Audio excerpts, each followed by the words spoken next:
नमस्कार दोस्तों, पाथफाइंडर में आप सभी का स्वागत है। मॉडर्न इंडियन हिस्ट्री के लेक्चर नंबर 36 में आज हम पढ़ेंगे 1857 के बाद के किसान आंदोलन के बारे में, पेजेंट रिवोल्ट्स आफ्टर 1857।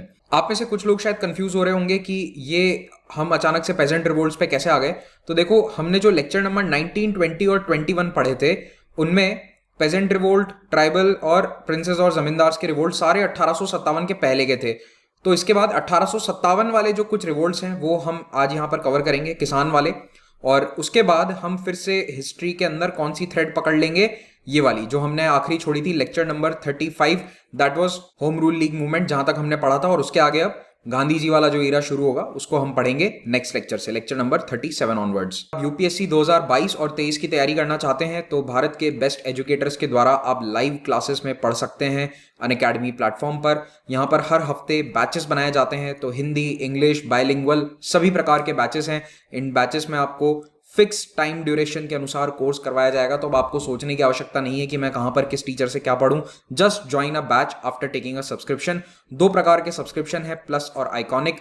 प्लस में आपको live classes, structured course, unlimited access मिल रहा है, और आइकॉनिक में आपको पर्सनल मेंटोर मिलेंगे जो आपको डे टू डे गाइड करेंगे और आंसर राइटिंग प्रैक्टिस भी करवाएंगे। उसके अलावा test analysis, expert guidance, study material, ये सब भी आपको आइकॉनिक वाले कोर्स में मिल जाएगा। इन सभी कोर्सेज को जब आप ज्वाइन करें तो महिपाल कोड अगर आप यूज करते हैं तो आपको फ्लैट 10% डिस्काउंट मिलेगा।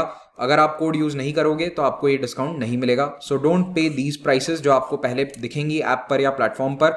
Use the code and get a flat 10% discount on all the courses. और ये प्राइसेस हैं यहाँ पर 1 साल, 2 साल और 3 साल के सब्सक्रिप्शन की जो आपको नजर आ रही हैं। अब देखिए, पेजेंट्री की हम बात करते हैं, यानी कि किसानों की क्या हालत थी क्राउन रूल के अंडर में। क्राउन रूल का मतलब समझ रहे हो आप? 1857 के पहले क्या था? कंपनी का शासन था। 1858 में क्या पास हुआ था? Government of India act 1858। और उसके बाद शासन किसका आ गया? ब्रिटिश रानी का, महारानी विक्टोरिया का। तो इसीलिए इसको हम कहते हैं क्राउन रूल। तो 1858 ऑनवर्ड्स भारत में क्या शुरू होता है? अंग्रेजों का क्राउन रूल। तो इस क्राउन रूल के अंदर भी आम किसान की समस्याएं सॉल्व नहीं हुई थी। किसानों के सामने क्या प्रॉब्लम थी? हाई रेंट, यानी कि जो जमीन जिस पर वो खेती कर रहे थे उसका उन्हें किराया देना पड़ता था जो काफी ज्यादा था। इल्लीगल उन पर टैक्स या लेवीज लगाए जाते थे। आर्बिट्ररी इविक्शन, कभी भी उन्हें जमींदार द्वारा उनकी जमीनों से निकाल दिया जाता था, चाहे वो जमींदार हिंदुस्तानी हो या फिर अंग्रेज। अगर कोई जमीन खरीद कर वहां पर उनसे काम करवा रहे हैं, खेती करवा रहे हैं, तो वो भी उन्हें जब चाहे निकाल देते थे। उसके अलावा कई जमींदारी एरियाज में अनपेड लेबर होता था। अनपेड का मतलब है कि बिना पैसे दिए उनसे काम करवाया जाता था। बेगारी जिसे कहा जाता है उत्तर भारत में, तो ये बेगार वाला काम इनसे करवाया जाता था, यानी कि बिना पैसा दिए काम। Heavy land revenue in ryotwari areas, ryotwari वाले सभी एरियाज में लैंड रेवेन्यू काफी ज्यादा था। अब आपके लिए क्वेश्चन है, रैयतवारी कौन से प्रोविंसेस में लागू किया गया था? हमने एक अलग लेक्चर में सारे लैंड रेवेन्यू एक्ट्स के बारे में पढ़ा था, रिफॉर्म्स के बारे में पढ़ा था जो अंग्रेज लेकर आए थे। तो मैं आपको रैयतवारी के स्पेसिफिक एरियाज बताए थे, वो आप कमेंट में मुझे इस वक्त बताएंगे। जिसको याद है, जिसको नहीं याद है वो जाकर रिवीजन करे। तो किसानों पर क्या समस्याएं थी? पहला, किसान ओवरबर्डन थे, उनके ऊपर बहुत बोझ था इन रेंट, टैक्सेस और क्रॉप फेलियर। अगर क्रॉप फेल भी हो जाती है, बारिश वगैरह नहीं हुई, अकाल पड़ रहा है, तो भी उन्हें रेंट देना, जमीन का किराया देना जरूरी है। ऐसे में वो मनी लेंडर से उधार लेते थे पैसे, सूद पर पैसे लेते थे, हाई इंटरेस्ट रेट होती थी उसकी, और उसके लिए उन्हें कई बार अपनी जमीनें गिरवी रखनी पड़ती थी। मॉर्टगेज का मतलब होता है गिरवी रखना, तो अपनी जमीन या फिर अपना पशुधन, कैटल को गिरवी रखकर वो पैसे लेते थे मनी लेंडर से, और किसको देते थे? जमींदार को। और इससे क्या है कि वो एक साइकिल में फंस जाते थे जिसमें मनी लेंडर और जमींदार के बीच में ये किसान, गरीब किसान फंस जाता था। और कई बार इतना कर्ज हो जाता था कि किसान अपने जीवन में तो उसे चुका ही नहीं सकता था, उसके बच्चे भी नहीं चुका पाते थे। तो ये एक साइकिल सी बन गई थी किसानों के लिए, जमींदार और मनी लेंडर्स के बीच की। इन मुश्किल हालातों में कई मनी लेंडर्स किसानों की मुश्किल का नाजायज फायदा उठाते थे और बहुत ज्यादा पैसा इंटरेस्ट पर उनसे वसूला जाता था। और इस प्रकार के लोन कॉन्ट्रैक्ट होते थे जिसमें जमीन कुछ ही सालों में किसान के हाथ में ना रहकर मनी लेंडर के हाथ में आ जाएगी। तो ये जो मनी लेंडर्स हैं, ये लोन कॉन्ट्रैक्ट इस प्रकार से बनाते थे कि अनपढ़ किसान उसको समझ ना पाए। किसान अक्सर अनपढ़ ही होता था, स्कूल में जाकर उसने अक्षर ज्ञान नहीं लिया था, जबकि कॉन्ट्रैक्ट में इस प्रकार से साफ लिखा होता था लीगली कि अगर ये 2 साल 4 साल में अगर आप पैसा नहीं चुका पाए तो ये जमीन आपकी नहीं रहेगी, मनी लेंडर की हो जाएगी। तो इस तरह से कई जमीनें इनके हाथ से छीन ली गई। लेकिन कई बार ये जमीन इनसे छीनकर उन्हें वहां से निकाला नहीं जाता था। उसी जमीन के मालिक को, यानी किसान को, अब वहां पर किराएदार के रूप में काम करवाया जाता था। तो टेनेंट एट विल बन गया। तो अब तुम काम कर रहे हो, किसान हो, लेकिन काम किसकी जमीन पर कर रहे हो? मनी लेंडर की, जिसने तुम्हें पैसा दिया था किसी समय उधार पर, और अब उसी की जमीन है और उसी की जमीन पर तुम काम कर रहे हो। और किसान के पास अब वो जमीन नहीं रही है, उसको कभी भी वहां से निकाला जा सकता है, उसके ऊपर वो इविक्शन की तलवार हमेशा लटक रही है, जब भी चाहे वो मनी लेंडर उसे वहां से निकाल सकता है। तो इन्हीं सब कारणों से 1857 के बाद कई जगह किसान उठ खड़े होते हैं इस व्यवस्था के खिलाफ। लेकिन इस लड़ाई की खास बात यह है 1857 के बाद कि ये लड़ाई जो है इस बार अंग्रेजी हुकूमत के खिलाफ नहीं थी, ये immediate enemies of the pageants के खिलाफ थी, यानी कि जो उनकी मुश्किलों के लिए डायरेक्टली जिम्मेदार हैं लोकल लेवल पर, जैसे कि फॉरेन प्लांटर्स। कई सारे अंग्रेज जो हैं वो खेती बाड़ी के लिए जमीनें खरीद कर प्लांटेशन का काम करवाने लग गए थे, तो उन फॉरेन प्लांटर्स के खिलाफ ये आंदोलन हुए, भारतीय जमींदारों के खिलाफ आंदोलन हुए, और मनी लेंडर्स के खिलाफ भी होते हैं। तो इसका नेचर ऐसा था कि वो विदेशी हुकूमत को उखाड़ नहीं फेंकना चाहते थे, बल्कि जो उनकी लोकल प्रॉब्लम्स के लिए जिम्मेदार हैं उस वर्ग को या उस समाज के हिस्से के खिलाफ यह आंदोलन देखा गया था। 1857 के पहले एक और खास बात यह थी कि किसान आंदोलन का नेतृत्व जमींदार करा करते थे, लेकिन अब ऐसा नहीं है। जमींदार इस आंदोलन का नेतृत्व नहीं कर रहे हैं, खुद किसान अपने आंदोलन का नेतृत्व कर रहे हैं, और ज्यादातर इकोनॉमिक इश्यूज के कारण ये आंदोलन होंगे। इनके जो स्ट्रगल थे वो स्पेसिफिक थे, यानी कि कोई लोकल रीजन है पर्टिकुलर, जैसे कि सूद पर पैसा बहुत ज्यादा लिया जा रहा है तो उसके खिलाफ आंदोलन हुआ है, या फिर इंडिगो की खेती जबरदस्ती करवाई जा रही है तो उसके लिए आंदोलन हो रहा है। तो लिमिटेड ऑब्जेक्टिव है, ऑब्जेक्टिव उसका टारगेट ही बहुत लिमिटेड है कि भाई हमें जबरदस्ती खेती नहीं करनी, या फिर सूदखोरों का पैसा, जो सूद पर पैसा लिया है वो माफ किया जाए। इस प्रकार के लिमिटेड ऑब्जेक्टिव होते थे। पर्टिकुलर ग्रीवांस का रिड्रेसल अगर हो गया तो फिर वो आंदोलन खत्म हो जाता था। तो किसी भी प्रकार से विदेशी हुकूमत को उखाड़ फेंकना इन किसान आंदोलन का लक्ष्य नहीं था। एक और खास बात यह कि 1857 के बाद ज्यादातर किसान आंदोलन लिमिटेड एरिया में थे, टेरिटोरियल रीच उनकी कम थी। जैसे अगर कोई महाराष्ट्र में हो रहा है तो केवल वहीं पर है, बंगाल में हो रहा है तो केवल बंगाल में है, कोई कंटिन्यूटी नहीं है स्ट्रगल की, यानी 10 20 30 साल नहीं चल रहा है, लिमिटेड 2 या 3 साल के लिए ये स्ट्रगल्स चल रहे हैं। एक और डेवलपमेंट ये हुआ कि 1857 के बाद कई किसान कोर्ट में जाते हैं अपने कानूनन हक के लिए। तो जमीन के लिए वो कोर्ट में गए और कई जगह कोर्ट में जीत भी गए, और कई जगह आउट ऑफ कोर्ट सेटलमेंट में भी उन्हें जमीनें मिल गई, या जो भी उनका टारगेट था वो अचीव हो गया। तो सबसे पहला रिवोल्ट जो है वो इंडिगो से संबंधित है। 1858 और 60 के बीच में एक इंडिगो रिवोल्ट होता है। तो इंडिगो क्या चीज है? देखो, इंडिगो एक नेचुरल डाई है, एक ऑर्गेनिक कंपाउंड होता है जो एक डिस्टिंक्ट ब्लू कलर देता है। तो प्रोसेस्ड इंडिगो कुछ इस प्रकार का नजर आता है, और ये इंडिगो के प्रोसेसिंग के सारे सिस्टम है जो आपको यहाँ नजर आ रहे हैं। तो जो प्लांटेशंस हैं वहां से ये डाई प्रोसेस करी जाती थी फैक्ट्रीज में, इस प्रकार से इसकी फैक्ट्रीज होती थी। तो ये नील की खेती, पहले एक पौधा होता है जिसका नाम है इंडिगो फेरा, उससे नील की खेती होती है, इंडिगो फेरा टिंक्टोरिया, और उसकी जो पत्तियां हैं उनसे ये कलर निकलता है। तो ये कलर जो है, इसको बनाने के लिए इन पत्तियों को यहां पर इस प्रकार से प्रोसेस किया जाता था इन फैक्ट्रीज के अंदर। और ये फैक्ट्री की तस्वीर आपको मैं दिखाता हूं, एक इस प्रकार की अबैंडन्ड फैक्ट्री है पुरानी वेस्ट बंगाल की। तो यहां पर इसको प्रोसेस किया जाता था और फिर इसे भेजा जाता था यूरोप। वहां पर इसकी सबसे ज्यादा डिमांड थी यूरोप और यूएसए में, क्योंकि जीन्स वाला जो कपड़ा है वो ब्लू कलर जो है इसी से आता था। तो डेनिम जो है मॉडर्न जीन्स, उसका आविष्कार होता है 1870 के आसपास। उसके पहले भी ब्लू कलर की पैंट्स काफी कॉमन थी, लेकिन ये जो जीन्स मटेरियल जो आज आप पहनते हो ये 1870 या 71 में डेवलप हुआ था। लीवाई स्ट्रॉस, जो लीवाई जीन्स वाली कंपनी है, उसी के जो फाउंडर थे, उन्होंने इसको डेवलप किया था। तो इसके लिए काफी इस्तेमाल होता था। तो इंडिगो की डिमांड यूरोप और पश्चिमी देशों में बहुत ज्यादा थी, और इंडिगो का पौधा कहाँ होता था? भारत में। तो इंडिगो फेरा, ये नाम याद रखना आप पौधे का, इंडिगो फेरा से ये नेचुरल डाई निकलती है। तो इस डाई को बनाने के लिए किसानों का खून पसीना एक हो गया। तो ये नीली डाई जो है किसानों के लाल लहू से रंगी हुई थी। जवाहरलाल नेहरू की एक बहुत ही मोटी और अच्छी किताब है, ग्लिम्पसेस ऑफ वर्ल्ड हिस्ट्री। कभी समय हो तो इसको पढ़िएगा सिलेक्शन के बाद। इसमें ये शब्द लिखे हुए हैं, about the middle of the 19th century another tyranny arose in Bengal. Certain English people established themselves as landlords in order to carry on trade in indigo. They made very hard terms with their tenants about the cultivation of the indigo plant. The tenants were compelled to grow the indigo in certain part of their holdings and then had to sell this at a fixed rate to the English landlords or planters. This system was called the plantation system. तो 19वीं सदी की बीच में 1850 के आसपास एक system develop होता है जिसको प्लांटेशन सिस्टम कहा जाता है।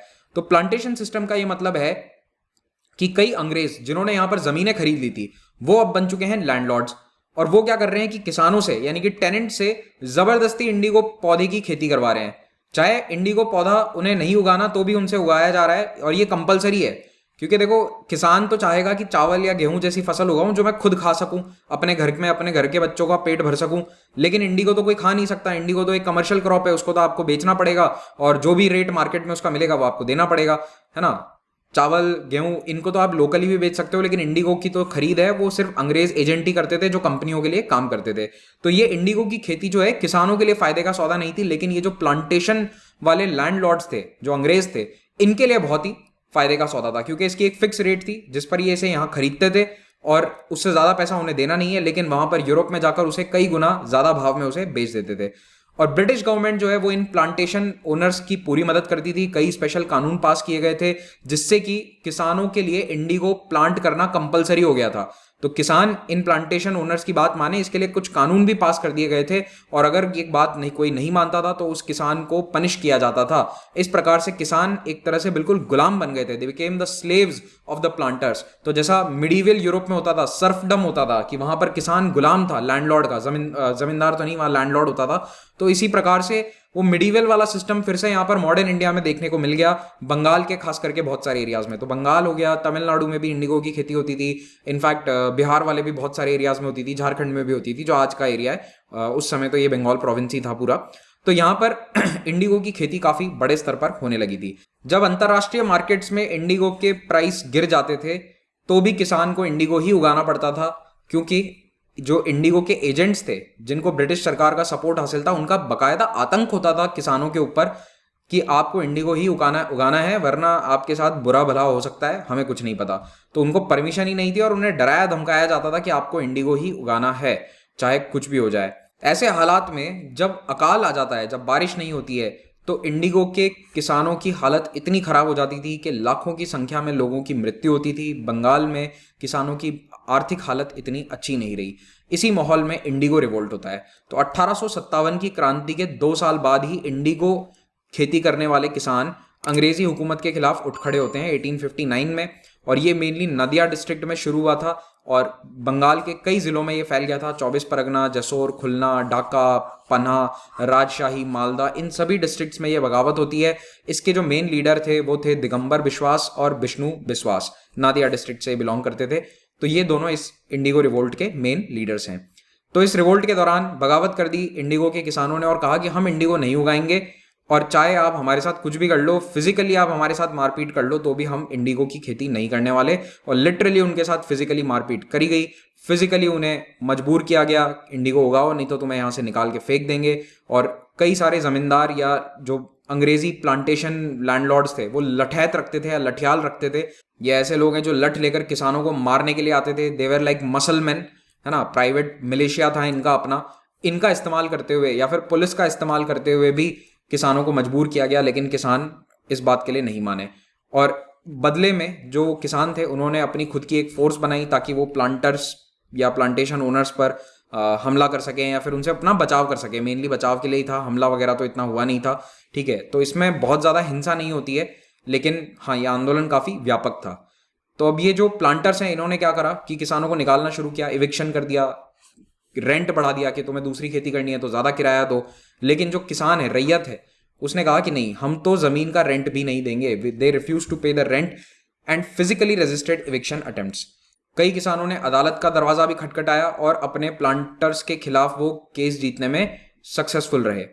अब इस इंडिगो आंदोलन की खास बात यह थी कि इसको लीड तो कर रहे थे किसान, लेकिन जो बंगाल का पढ़ा लिखा वर्ग था, क्योंकि आपको याद है कि बंगाल में सामाजिक क्रांति काफी जल्दी आ गई थी, राजा राम मोहन रॉय और उसके बाद जो बहुत सारी सोसाइटीज थी, हमने सब पढ़े थे सोशल रिफॉर्म मूवमेंट्स में।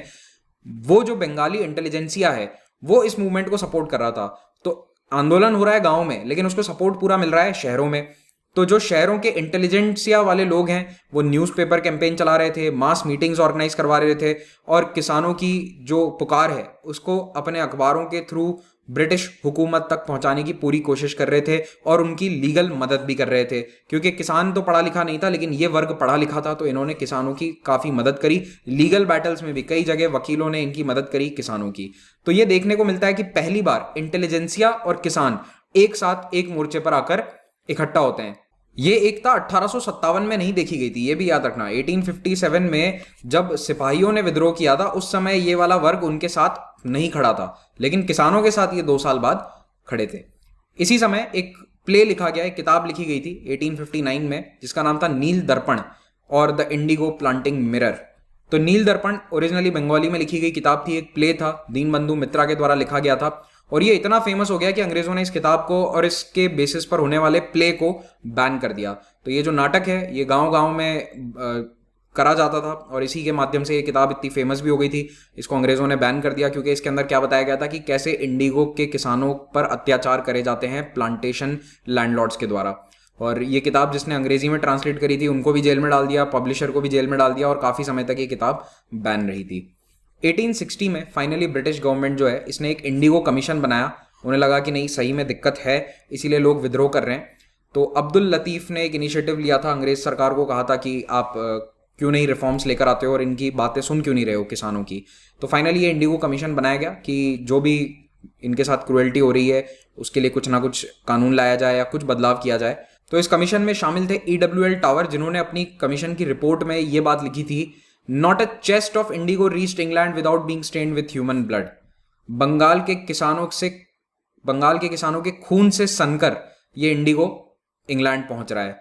ये बात इन्होंने, अंग्रेज ऑफिसर ने खुद ने अपने रिपोर्ट में लिखी थी इंडिगो कमीशन ने। As a result, the government issued a notification that riots would not be compelled to grow indigo and that it would ensure that all disputes were settled by legal means. तो अब सरकार ने ये कहा कि कोई भी किसान को फोर्स नहीं किया जाएगा, मजबूर नहीं किया जाएगा इंडिगो उगाने के लिए, और अगर कोई विवाद है तो उसको कानूनन तौर पर सेटल किया जाए, मारपीट से या लठैतों की मदद से उसको सेटल नहीं किया जाएगा। 1862 में इंडिगो एक्ट पास किया गया और इसका टारगेट यही था कि फोर्स्ड लेबर पूरी तरह से बंद हो। तो जहां पर भी किसान बेगारी कर रहे थे, फोर्स्ड लेबर था या फिर इंडिगो उगाने के लिए मजबूर किया जा रहा था, ये सारे काम इस इंडिगो एक्ट 1862 से खत्म हो जाते हैं। 1870 के दशक तक इंडिगो यूरोप में बहुत ही पॉपुलर था, लेकिन फिर 1870s में जर्मनी के एक व्यक्ति ने आर्टिफिशियल केमिकल डाई बना ली जो बिल्कुल इंडिगो जैसी थी। तो अल्फ्रेड वॉन बेयर ने बनाई ये आर्टिफिशियल डाई, और उसके बाद से बंगाल के जो इंडिगो किसान हैं उनके लिए और दिक्कत होगी क्योंकि इंडिगो का रेट और ज़्यादा घट गया। और जब तक जर्मनी ने ये डाई नहीं बनाई थी तब तक इसको यूरोप में कहा जाता था डेविल्स डाई, ठीक है। तो it was superior to the German indigo, और इसको भारत से आने वाली इंडिगो को कहते थे डेविल्स डाई, यानी कि ये शैतान की डाई है, इस तरह से इसको नाम दिया जाता था। क्योंकि आप अक्सर देखोगे शैतान को ब्लू कलर में दिखाया जाता है जो वेस्टर्न माइथोलॉजीज हैं उनमें। फिर आ जाओ पबना एग्रेरियन लीग्स पर। तो पबना एक जगह है जो आज के समय में आता है बांग्लादेश में, उस समय आता था ईस्ट बंगाल में, और यहाँ पर कई सारे किसानों के संगठन बन गए थे जिनको कहा जाएगा एग्रेरियन लीग। तो ये एग्रेरियन लीग जो है ये 1870 और 80 के दशक में बनती है, ईस्ट बंगाल में बनती है। और कारण क्या था? जमींदार के द्वारा हो रहा ऑपरेशन। तो जमींदार जो परेशान करते थे किसानों को, उसके खिलाफ किसानों ने संगठन बनाया, ये संगठित होते हैं, और इनका ये कहना था कि जमींदार हमसे बहुत ज़्यादा किराया वसूल कर रहे हैं और ये लीगल लिमिट से बाहर है। क्योंकि 1859 में एक टेनेंसी एक्ट लाया गया था, एक्ट 10, जिसके तहत किराया फिक्स कर दिया गया था, लेकिन किसानों का कहना था कि जमींदार उससे आगे चलकर किराया ले रहे हैं, और जो किराया नहीं देता उसको ज़बरदस्ती ज़मीन से निकाला जाता है, फोर्सिबल इविक्शन होता है, उसके पशुधन को सीज कर लिया जाता है, ज़मींदार सारा पशुधन ले लेते हैं, और अगर कोई क्रॉप्स हैं तो उनको भी ले लिया जाता है, पकी फसल को ज़मींदार उठा के ले जाता है पूरा। तो इस प्रकार से हमारे पास कुछ बचता नहीं है, और कानूनन रूप से हमें कोर्ट जाना है, लेकिन कोर्ट में जाने के हमारे पास पैसे नहीं है, हमारे लॉयर नहीं है, तो कुल मिला के हम करें क्या?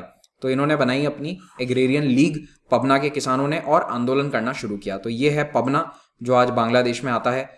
तो यहाँ पर यूसुफ शाही परगना एक एरिया है, पबना डिस्ट्रिक्ट है, यहाँ पर इन्होंने जमींदारों के खिलाफ ये लीग बनाकर आंदोलन शुरू किया। रेंट स्ट्राइक पर चले गए, यानी कि हम किराया नहीं देंगे, जो जमीन का इनसे किराया लिया जाता था खेती के लिए वो इन्होंने देने से मना कर दिया जमींदारों को। So they went on a rent strike, और जो भी पैसा इन्होंने इकट्ठा किया आपस में मिलकर, उससे वो कोर्ट केसेस लड़े, जहां जहां पर भी कोर्ट केस चल रहे थे किसानों के जमींदारों के खिलाफ। तो यहां पर जो मेन फॉर्म ऑफ स्ट्रगल है इन पबना एग्रेरियन लीग का, वो है लीगल रेजिस्टेंस। तो इन्होंने कोर्ट में बहुत जगह केसेस लड़े, इसीलिए लीगल रेजिस्टेंस सबसे इंपॉर्टेंट रास्ता बन गया। और वायलेंस यहाँ पर नाम मात्र का था, बिल्कुल कम वायलेंस था। Most of the cases were solved by persuasion of zamindar by British official. तो ज्यादातर जगहों पर अंग्रेजी ऑफिसर्स जो हैं वो जमींदारों को समझा देते थे कि आउट ऑफ कोर्ट सेटलमेंट कर लो, क्यों जबरदस्ती लंबा केस खींच रहे हो, और ऐसे में कोई ना कोई सेटलमेंट हो जाता था। इस प्रकार से भी कई जगह किसानों की जीत हुई, और कई किसान अपने जमीन को फिर से ऑक्यूपाई कर पाए, ऑक्यूपेंसी राइट्स उन्हें मिलती हैं, और जो बढ़े हुए किराए हैं वो कम कर दिए गए। तो यहाँ पर काफ़ी सक्सेसफुली किसानों ने यह आंदोलन चलाया। 1885 में सरकार पास करती है बंगाल टेनेंसी एक्ट, और इससे जमींदारों का जो ऑपरेशन है वो काफ़ी कम हो गया। मतलब पूरी तरह गायब नहीं हुआ, लेकिन जो प्रॉब्लम्स यहाँ पर थी उसको सॉल्व करने की अंग्रेजों ने कोशिश करी via the Bengal tenancy act. और इस पूरे आंदोलन के दौरान कई इंटेलेक्चुअल्स जैसे कि बंकिम चंद्र चैटर्जी, आर.सी. दत्त और इंडियन एसोसिएशन जिसकी शुरुआत करी थी सुरेंद्रनाथ बैनर्जी ने, इन्होंने किसानों के मुद्दों को बढ़ चढ़कर आगे बढ़ाया और जोर शोर से आगे बढ़ाया, और साथ ही साथ इनका सपोर्ट भी किया। तीसरा है डेक्कन राइट्स। डेक्कन ये वो एरिया है जो महाराष्ट्र का कोर एरिया है। तो महाराष्ट्र वाले एरिया में ये आंदोलन हुआ था, और यहाँ पर इसको राइट्स कहा जाता है क्योंकि कई जगह ये आंदोलन दंगों के रूप में सामने आया था, कई जगह लूटपाट भी हुई थी। तो इसके पीछे रीजन क्या था? रैयतवारी सिस्टम जो है उसमें टैक्सेशन बहुत ज़्यादा था, और टैक्सेशन ज़्यादा होने के कारण किसानों को लेना पड़ता था उधार। और उधार किससे लेते थे? ये जो सूद पर पैसा देता है, ज़्यादातर मनी लेंडर्स या तो गुजराती थे या मारवाड़ी थे, और इसीलिए इनके खिलाफ एक और फैक्टर ये था कि ये तो बाहर के लोग हैं, आउटसाइडर हैं महाराष्ट्र में, तो इसीलिए इनके खिलाफ और ज़्यादा भावनाएं भड़क गई थी। किसानों की हालत खराब होने के पीछे एक और कारण ये था कि अमेरिकन सिविल वॉर जो है उसके कारण कॉटन प्राइसेस में क्रैश आ गया था। अमेरिकन सिविल वॉर जैसे ही खत्म हुआ तो वहाँ पर कॉटन की खेती फिर से शुरू होती है, और 1865 के बाद में कॉटन जो है अमेरिका में सप्लाई होनी शुरू हो गई, अमेरिका से दूसरे देशों में भी जानी शुरू हो गई, तो कॉटन के प्राइसेस नीचे चले गए। जब सिविल वॉर चल रहा था अमेरिका में, यानी वहाँ पर युद्ध था, तो वहाँ से कॉटन एक्सपोर्ट नहीं हो पा रहा था, तो उस वक्त कॉटन के प्राइसेस बढ़ गए थे। ब्रिटिश गवर्नमेंट ने लैंड रेवेन्यू 50% बढ़ा दिया था 1867 में, और इस समय कई ड्रॉट यानी अकाल भी होते हैं जिसके कारण कई सारी फसलें खराब हो जाती है। 1874 में मनी लेंडर्स और किसानों के बीच में टेंशन काफ़ी बढ़ जाती है। एक सामाजिक बहिष्कार शुरू होता है मनी लेंडर्स का, ये कहकर कि ये बाहर के लोग हैं, तो कई लोग इनको सपोर्ट देना बंद कर देते हैं, इनकी दुकानों से लोग सामान नहीं खरीदते, इनके अगर कोई ज़मीन है तो वहाँ पर लोग किसानी करना नहीं पसंद करेंगे। बार्बर, वॉशरमैन, शू मेकर, यानी गाँव का हर वो व्यक्ति जो कोई ना कोई सर्विस प्रोवाइड कर रहा है वो इन मनी लेंडर्स को सर्विस देने से मना कर देता है। तो एक तरह से इनका सोशल बॉयकॉट हो गया, सामाजिक बहिष्कार होना शुरू होता है। तो ये बहिष्कार कई डिस्ट्रिक्ट्स में हुआ, पूना, अहमदनगर, सोलापुर, सतारा, ये सारा कोर टेरिटरी है जो आज महाराष्ट्र का एरिया कहलाता है, उसकी कोर रीजन से ये सब। तो यहाँ पर ये प्रोटेस्ट काफ़ी बड़े स्तर पर हुआ, लेकिन कई जगहों पर ये सामाजिक बहिष्कार एक स्टेप आगे बढ़कर दंगों के रूप में सामने आता है। तो एग्रेरियन राइट्स होते हैं, और इसमें मनी लेंडर्स के घरों को और दुकानों को लूटा जाता है। कई जगह जो उधार लेने पर एग्रीमेंट साइन होता था उन कागज़ों को ढूंढ ढूंढ कर जलाया गया, तिजोरियों को आग लगा दिया गया, और उनको पब्लिकली जलाया जाता है। कई जगह उन कागज़ों को लाकर और गांव के बीच में चौराहे पे जलाया जाता है। गवर्नमेंट जो है इस मूवमेंट को रिप्रेस करने के लिए कोशिश करती है, पुलिस वगैरह से इसको दबाने की कोशिश करी जाती है, लेकिन अल्टीमेटली अंग्रेजी हुकूमत को समझ में आता है कि हमें किसानों को कुछ रिलीफ देनी पड़ेगी। तो 1879 में डेक्कन एग्रीकल्चरलिस्ट रिलीफ एक्ट पास किया जाता है जो किसानों के कई समस्याओं का हल कर देता है। अब इन सभी आंदोलनों की वीकनेस क्या थी, इनकी कमजोरी क्या थी? पहली बात, ये कॉलोनियलिज्म को नहीं समझ पाए। ये सारे किसान आंदोलन जो हुए 1857 के बाद बड़े बड़े, इनमें लोकल कारण ही सब कुछ था, ना तो इनके अंदर कॉलोनियलिज्म की कोई समझ थी, ना इनको ये पता था कि कोई नई आइडियोलॉजी चलानी है। इनका टारगेट बस एक लिमिटेड टारगेट था, और अगर वो अचीव हो गया तो उनका काम हो गया, और वो बंद कर देते थे आंदोलन को। तो कोई नई आइडियोलॉजी, कोई नया सोशल, इकोनॉमिक या पॉलिटिकल प्रोग्राम नहीं था। इस प्रकार के लीडर्स नहीं थे जो स्वराज की बातें करें, अभी तक नहीं थे, लेकिन आगे चलकर लोग आ जाएंगे। और ये जो अपराइजिंग्स हैं जिनके अंदर हिंसा हुई भी थी, ये भी एक ओल्ड सोसाइटल ऑर्डर के अंदर हुई है। जैसे आप डेक्कन राइट्स को ही देख लो, तो यहाँ पर क्या था कि किसान एक पर्टिकुलर सामाजिक तबके के खिलाफ ये आंदोलन कर रहे हैं। तो यहाँ पर जो सोसाइटी का जो अभी फ्रेमवर्क है, जो ढांचा है, वो अभी भी पुराने वाले ताने बाने में ही चल रहे हैं। यहाँ पर कोई बराबरी का अधिकार या सबके लिए एक नई सोसाइटी हो, इस प्रकार का कोई सोच नहीं है, कोई विचार नहीं है, जैसा आप राष्ट्रीय आंदोलन में देखोगे। इसीलिए हम ये सारे आंदोलन को राष्ट्रीय आंदोलन में नहीं देखते। ये बगावत है, ये रिवोल्ट्स हैं, या फिर ये अपराइजिंग्स हैं, ये आंदोलन है, लेकिन ये राष्ट्रीय आंदोलन नहीं है, क्योंकि इनके जो टारगेट हैं वो लिमिटेड थे, इनकी रीच लिमिटेड है, ये एक लिमिटेड एरिया में हो रहे हैं। यहाँ पर मैं एक बहुत अच्छा कथन ऐड करना चाहूँगा। फ्रांस फैनन, जो वेस्ट इंडीज़ के एक बहुत अच्छे पॉलिटिकल विचारक हैं 20th सेंचुरी के, उन्होंने ये कहा था, for a colonised people the most essential value because the most concrete is first and foremost the land. ज़मीन किसी भी उस वर्ग के लिए इंपॉर्टेंट है जो कॉलोनाइज्ड है। गुलाम लोगों के लिए सबसे इंपॉर्टेंट उनकी ज़मीन है, ज़मीन का अधिकार है, क्योंकि ज़मीन से ही उन्हें खाना मिलता है, और सबसे ऊपर डिग्निटी मिलती है, उनसे ज़मीन से इज्जत जुड़ी है। हर कॉलोनी में आप ये देखोगे तो ज़मीन से इज्जत और खाना दोनों चीज़ें जुड़ी है, इसीलिए ज़मीन पर अधिकार बहुत ज़रूरी है। तो इन सब आंदोलनों को पढ़ने के बाद अब हम आगे चलेंगे नेशनल मूवमेंट में। 1917 में हमने डिस्कस कर लिया था कि क्या अनाउंसमेंट किया गया था मोंटेगू के द्वारा, और मोंटेगू के अनाउंसमेंट के बाद उसी समय भारत की पॉलिटिक्स में एंट्री होती है महात्मा गांधी की। तो उस समय Gandhi ji was not Mahatma, he was just Mohandas Karamchand Gandhi. और 46 साल की उम्र में ये लॉयर साउथ अफ्रीका से लौट कर आता है भारत, और यहाँ पर आकर वो किस तरह से राष्ट्रीय आंदोलन का एक नायक बन जाता है, जन नायक बन जाता है। इसी की कहानी हम आने वाले कुछ लेक्चर्स में डिस्कस करेंगे और नेशनल मूवमेंट को हम आगे बढ़ाएंगे। तो इस लेक्चर का पीडीएफ आप इन टेलीग्राम चैनल से डाउनलोड कर सकते हैं। हमारी कुछ फ्री टेस्ट सीरीज हैं, उनको आप ज्वाइन कीजिए। इस कोड को यूज करके आप टेस्ट सीरीज को फ्रीली ज्वाइन कर सकते हैं, अपना प्रीलिम्स के लिए स्कोर इंक्रीज कर सकते हैं। 13 जून को आ रहा है अनअकैडमी सिविल सर्विसेज चैंपियनशिप। इसमें फुल लेंथ टेस्ट होगा, और अगर इसमें आप टॉप 50 में रैंक लेकर आते हैं तो आप भारत के टॉप आईएएस ऑफिसर्स से पर्सनल गाइडेंस ले सकते हैं। रिटायर्ड ब्यूरोक्रेट्स भी हैं, लास्ट ईयर के टॉपर्स भी हैं, इन सभी से आपको पर्सनल गाइडेंस मिलेगी। और एप्पल के मैकबुक, आईपैड, आईफोन ये सब जीतने का भी आपके पास मौका है। अनअकैडमी की स्कॉलरशिप्स जीतने का भी मौका है। अगर आप इन एग्जाम्स की तैयारी कर रहे हैं तो इनके लिए भी अनअकैडमी पर कोर्सेज अवेलेबल हैं। इस कोड को इस्तेमाल करके आपको सभी कोर्सेज पर 10% डिस्काउंट मिल जाएगा, और ये प्राइस आपको 1 साल के सब्सक्रिप्शन की देनी होगी। Thank you very much for watching this. Have a great day. और लेक्चर को शेयर जरूर कीजिए और चैनल को सब्सक्राइब भी करें। Have a great day.